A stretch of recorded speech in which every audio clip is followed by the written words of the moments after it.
Hey, what's going on, people? Oh, Jesus, preach. Yo. Welcome back. Today, I'll be reacting to another Abba Preach episode. This one is called She Sent Her Ex-Husband to Jail for 12 Years. Today's topic, I had a really great discussion with somebody called the lead attorney. And he was basically a divorce attorney, a family law practitioner who let us in on a lot of things that happen with divorce attorneys and different cases. And it's always so interesting to hear from divorce attorneys about marriages and breakups. This is a story he told that I thought was absolutely fascinating. So I'm gonna play this for you. And if you guys like today's video, if you guys think you're gonna enjoy it, it's about to start. If you like this content, leave a like, a comment. Same. If you enjoy this reaction video, do the same thing. And also let me practice what I preach and hit the like button on their video. Yeah, definitely subscribe because I pump these reactions out frequently. Help us out the algorithm. You've been watching us forever. This shit's free. All you gotta do is like it. In law school, they don't really teach you about the law. This might surprise a lot of people. They really just teach you how to think about the law, how to spot issues, but it's not like they're really teaching you hardcore law that you're going to use on a daily basis. And they don't teach you really, guys. They don't teach you shit. If you hire a 24-year-old attorney, you've hired someone that is just not prepared. Because there's so much that law school does not teach us. They don't teach us how clients lie to other people, how clients lie to us. They don't teach us how to get money, how to talk to clients when they owe us money. So many things about client relations, you got to find out on your own. And talking about the unjustness of this system, I represented a woman where she was owed almost exactly $99,000 in child support. And she had already gotten married. She had remarried to this other dude. And the other dude had millions, right? So she was set. So she didn't need the $99,000 that she was owed. Now, the $99,000 she was owed, it didn't just happen like that. This dude had been owing her for years, and she would take him to court, get him incarcerated. And, once it was clear that he couldn't pay, he would be released. Once he's released. Now, does the government pay? Does the government compensate for a man or woman that cannot pay their child support? Or is it just the single parent, whoever they might be? That's a nice car outside. They're just asked out. And they just don't get child support. Take him to court again, get him rearrested and reincarcerated. And then 3 months, 6 months, when it's clear he didn't have the money, get him released again. Well, the guy had moved to Atlanta, and here she comes. And she tells me, hey, this guy owes me $99,000. I said, listen, this is going to be an easy case. To be honest, if you owe anything over $5,000, $10,000, he'll probably be arrested. Is that okay with you? Or you? She's like, oh yeah. Oh yeah. That's terrible and petty. And to a certain extent, no, that's just terrible and petty. And I could see like the first time her doing it, maybe to scare the hell out of him and say, yo, you need to get a job. But then again, if he goes to jail, then he has a criminal record. It's harder for him to get a job and thus harder for him to pay child support.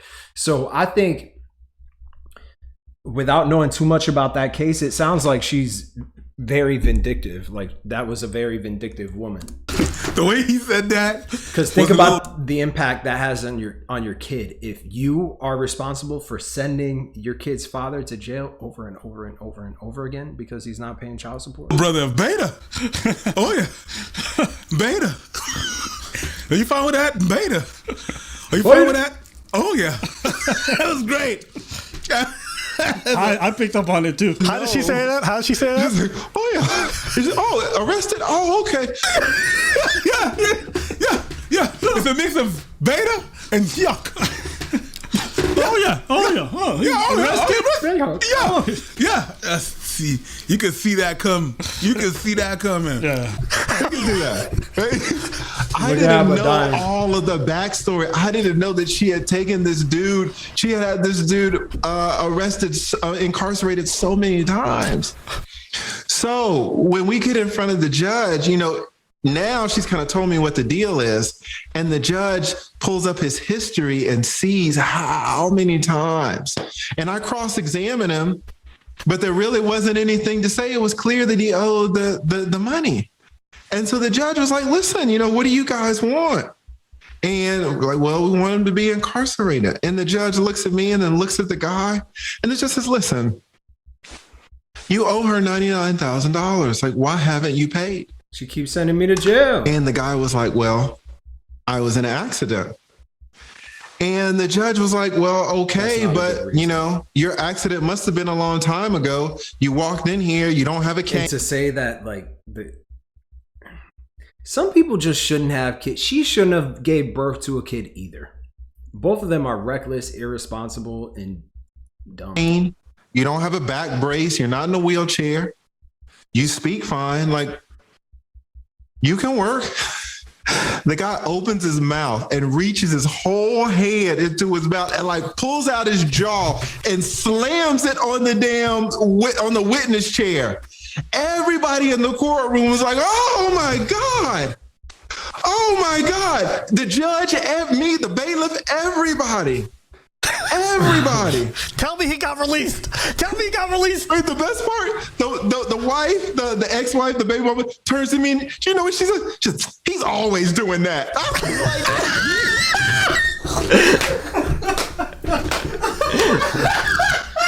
He's so dramatic. The levels of petty that you have. So petty. I thought that was a checkmate from dude. But when the woman topped that. He always does that. Wow. I love it. That's crazy. Wow. But what happened to Zoe? He has no job, basically. Apparently the accident must have been that serious. We'll find out. Jesus Christ.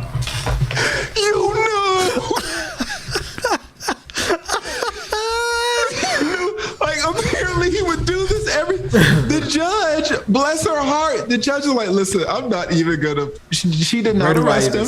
Yeah. She ordered him to pay the $99 plus my fees, which really weren't even that much. They were like $5,000 or something like that. Yeah, to pay. But she put my fees on the back of the $99. So she wasn't going to get the $99. So she certainly wasn't going to get my $5. But here's the point. She didn't care about the money. She was already married to a millionaire. Mm-hmm. That makes her even more low down. Using the court system to victimize this man because it came out he had cheated on her 12 years ago. Wow. And even though that's why y'all pick the right women. Please don't go after toxic women, stubborn, hard-headed. Pick the right women that's going to take care of you, and they're going to be good to you and be good to them too, and take care of them too. It has to be both ways, because if you're not that way, then that woman is going to leave you. She's going to leave you in the dirt, and you might turn her into who this woman ended up being. It was well taken care of, living in this mansion. Even though she was well taken care of, she didn't have to work. She was still mad about what he did those 12 years ago. And even though he had been in this accident, was never going to stop hunting this man. She's evil, and he's dumb. I learned as a new attorney is that I can be used by hunters. You see what I'm saying? When you go to law school, they're going to tell you about justice and they're going to tell you about fighting the good fight. They never tell you that you can be an instrument of oppression. Absolutely. Yeah. So they don't tell you a word about that in law school.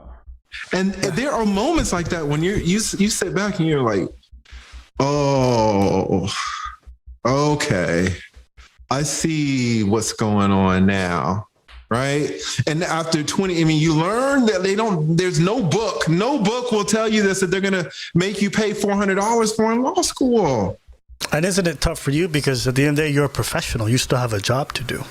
Absolutely. Right, because at the same time, divorce lawyers have the same thing. They have to represent murderers. But you also get to not represent certain clients. So I would not take all the responsibility and accountability off of lawyers either, because somebody's got to represent. You're right, but shit, don't have to be me. They use rapists, child and by the letter of their law, they're supposed to do it to the best of their ability, technically If speaking. you take a case, You're exactly right. I think I meant defense law. Yeah, it depends. Well, we understand what you're saying, but it's crazy. Yeah, they could be. and that's why the rates of psychopathy and sociopathy for lawyers is higher, because some of them they'll take any case, They could be a tool. even though they know that the person they're representing is a damn liar or a crook or a fraud or a criminal. They'll fight for him anyway. They could be used to get back at people. Yeah, numerous times. Yo, shout out to the lead attorney, because I was on that show too. Super cool dude. super cool. Yeah, Super cool. really enjoyable. Great dude. And it speaks to the vindictive nature of people. People can be super vindictive, and people will say like, "Why would this person lie? Why would this person make up stuff?" The reality is, when people are hurt, they sometimes feel Lash justified, and they will go after you no matter what. Just last week it happened to me. What happened? This past Saturday, I was in the Old Port. Right, and I had a gig. We had to film some stuff, and then I dropped the people off, and then I drive. There's an intersection. There's a car coming, and I'm like, "That's my light." I honk. The person looks at me, all surprised. T-bones my car. Wow. T-bones my car. She ends up on the sidewalk. I'm there in the middle of the street. T-bone my car. Everybody running to her. Cause fuck me, right? Get out of my car. I have the time to go around my car, watch. Some guy that went there goes to me, "Are you alright?" I'm like, "Well, yeah. Thanks for asking." It's like, But at least you asked. but yeah, at least you asked, whatever. And when I honked and she knocked my car, I looked at the light, cause it's not my first accident, you know. I looked at the light, like, is it me? Yeah. Am I in the wrong? I know I wasn't the great, but is it me? But wait, And- why were you in the middle of the intersection? No, because I was crossing my intersection. Okay. She T-boned me. Okay. She was coming up that way. Okay. So when How they, fast was it? not super fast, but if you hit the wheel of someone, you're going 40. Yes. You're No, going but I'm just saying, 50. for you to have time to see her hunk, because you could tell she wasn't decelerating. No, she was just going like that. That was my light. Like, I've literally seen people run through intersections with my pedestrian way to walk, and I'm watching the person, so I can actually believe what you're bruh, saying. your intersection here It's dangerous. is dangerous. I tell people all the time, like, I can see the motherfucker's not gonna stop. Yeah. And I'm looking at it, Yeah. and I'm like this. And this nigga, I'm like, I see him pass. So That's you know exactly what? it. So you know what? Keep going with your story. So I see her from. I'm like, she's not stopping. This is Yeah. my light. I hung. She's not stopping. Like maybe she's gonna slam the brakes. No, she sees me last minute. Grabs my car. I look. When I look, it's green and it turns yellow. I'm like, she burned that light. Yeah. Get off my car. Police, I come because me. I call the police. Yeah. Me, I call Babylon. You better. They come. They get. I didn't talk to her because don't go talk to the person. Yes. Don't. No. Okay. Don't go see if they're alright. There's a bunch of white knights over there. Yeah. Police is like, "So what happened?" I tell them what happened. She burned the light. She went straight. She had no intentions of stopping. Yeah. They go to her. I see a lady running to the cops. Like when we were like in first grade, you know, tattletale, you know, whatever. Good God bless her heart. Police come back to me. She's like, "Okay, so we'll let your insurance determine what's gonna happen with the." I'm like, "What do you mean we're gonna let the insurance She intentionally. determine what happened?" I told you what happened. Yeah, well, she has a different version. Wow. She has a different version. She was not even paying attention. God bless to that pedestrian, because I would have paid 50-50 on that shit. You know what I mean? And so she lied. Yeah, but the pedestrian admitted? Yeah, she was on my side. She's like, no. There's no. 50-50. No. She ran her light. Right. The pedestrian admitted that. Yeah. Okay, good. So if the pedestrian didn't say that, it would have been, well, we can't determine who was wrong, who was right. So it's going to be 50-50. It's crazy like that. When people are in a position where they have to lie, it's probably not her car, They'll lie. mommy's car, whatever it was not. It's better for me to pass as the bad guy than her. Yep. People will use whatever they can to absolve themselves of, and it's part of the human condition. And so when you're hearing a story and you say, "Why would somebody lie?" Man, when you Because it was in their best interest. want to avoid culpability, there's a story of that lady who accused two brothers of forcing themselves on her. Why? Because a guy she liked on campus, she didn't want him to know that she did a threesome, so she lied and she went to jail for it. She admitted to lying. She After should. these guys got dragged through the mud. If you falsely accuse somebody of something like that, like assault, you should go to jail for 20, 30 years. What I'm trying to say in the whole point of this is Track that to the mud, people got will kicked out go of a class. for 12 years, they'll hold on to things. For 12 Destroy years. somebody's reputation, potentially put them in jail, giving them a criminal record, making the people around them think that they are this type of person. So it's harder for them to make friends. Bonds with their families are potentially broken because of the lie that you told. They go to jail, something happens to them in jail. Now all of a sudden they got trauma from being in jail and also being lied on by you. Nah. Years.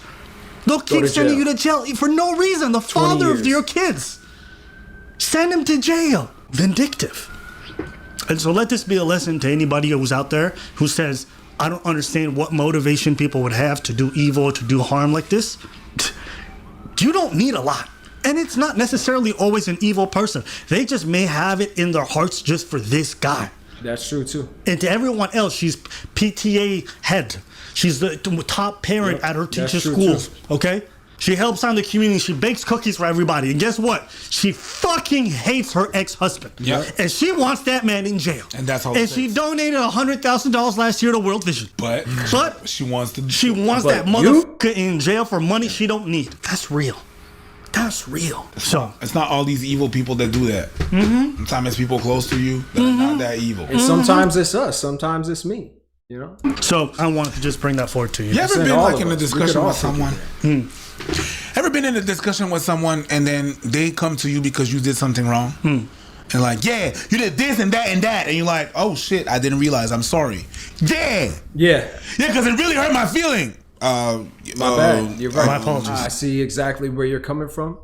I understood that what I said and what I did was offensive, and I apologize. And please let me know if there's anything I could do to, bring you closure or make the situation better. I'm really sorry. And they still mad. You should be sorry. Because it's never enough. It's never enough. You saying, I'm sorry, I apologize, I didn't mean to do that, is not even if it's sincere, it's not, you don't even feel that, it's not enough. They just want some With more. people like that, stay away. More and more. Because they practice in their shower, they play some DMX, they don't know who we be, you know what I'm saying? And then they came here and everything was solved with a, wow, I'm sorry, I didn't realize I was doing that. Wow, I'm so sorry I did that, because shit, did I really do that? Oh, snap. I'm really sorry you feel that way. Shit, what can I do to make it up? And then he's still yelling, and it's still like, nah, B, you, let's go. No. Listen, that was not my intention. Clearly not. Like, I don't have a record of doing that. It's not my But intention. I I did it. don't want to do that. But it's never enough. So him going to jail once was not enough. They want to go and go. They want that person to stay in jail for the rest of their life. And her Because husband's a fuckboy for letting her do that. They- The man that she's currently with, if my girl was still worried about some dude she was with 12 years ago and she trying to use either you're going to get over that man and you're going to let me hold it down and take care of everybody, or we're not going to be together. deserve that. They decided that person did not deserve a life or a well-being. It's like that. Yeah. That's the world we live in. So anyways, we wanted to let you guys in on some of this stuff. If you enjoyed this conversation I had with Lead, Likewise, if y'all enjoyed this reaction video, shout out to Abba and Preach, by the way. Subscribe to them. Please comment, like, and subscribe. I will see y'all next time. Peace.